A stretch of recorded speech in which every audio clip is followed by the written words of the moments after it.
सार्वजनिक बांधकाम विभागानं नागपुरातील रवी भवन परिसरात पालकमंत्र्यांचं कार्यालय जे आहे ते सज्ज करण्यास सुरुवात केलेली आहे। आपण बघू शकतो नागपूरचे पालकमंत्री चंद्रशेखर बावनकुळे होणार हे जवळपास निश्चित झालेलं आहे आणि त्यासाठी त्यांचं कार्यालय जे आहे ते या ठिकाणी सज्ज केलं जात आहे। आपण हे दृश्य या ठिकाणी बघू शकतो।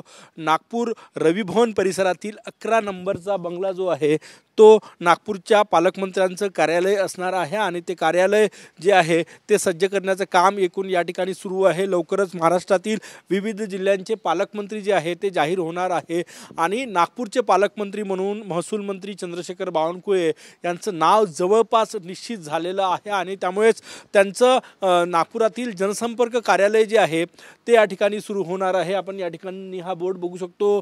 चंद्रशेखर प्रभावती कृष्णराव बावनकुळे मंत्री त्यांचा हा बंगला आहे। याच बंगल्यामध्ये त्यांचं पालकमंत्री म्हणून नागपुरातलं कार्यालय जे आहे ते या ठिकाणी असणार आहे। त्याचं काम आज सुरू असल्याची माहिती आहे। सगळ्यात महत्त्वाचं म्हणजे सार्वजनिक बांधकाम विभागानं हा 11 नंबरचा बंगला नागपूरच्या पालकमंत्र्यांसाठी राखीव ठेवलेला आहे आणि या कार्यालयामध्ये त्यांचं कार्यालय या बंगल्यामध्ये त्यांचं कार्यालय सज्ज करण्याचं काम सुद्धा या ठिकाणी सुरू आहे। आपण बघू शकतो या ठिकाणी हिवाळी अधिवेशनात सुद्धा त्यांना हाच बंगला मिळाला होता आणि आता पालकमंत्री म्हणून त्यांच्यासाठी हाच बंगला जो आहे नागपुरातील रवी भवन परिसरातील 11 नंबरचा बंगला राखीव ठेवण्यात आलेला आहे। यावरून हे सिद्ध होतंय की नागपूरचे पालकमंत्री म्हणून चंद्रशेखर बावनकुळे यांचं नाव जवळपास निश्चित झालेलं आहे आणि लवकरच त्यांचं कार्यालय या ठिकाणी 11 नंबरच्या बंगल्यातून सुरू होणार आहे।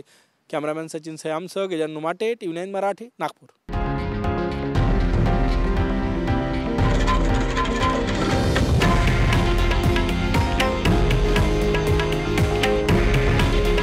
हे आहे देशातील नंबर 1 न्यूज नेटवर्क आणि आपण पाहत आहात TV9 मराठी। काळजी तुमची, हित महाराष्ट्राचं।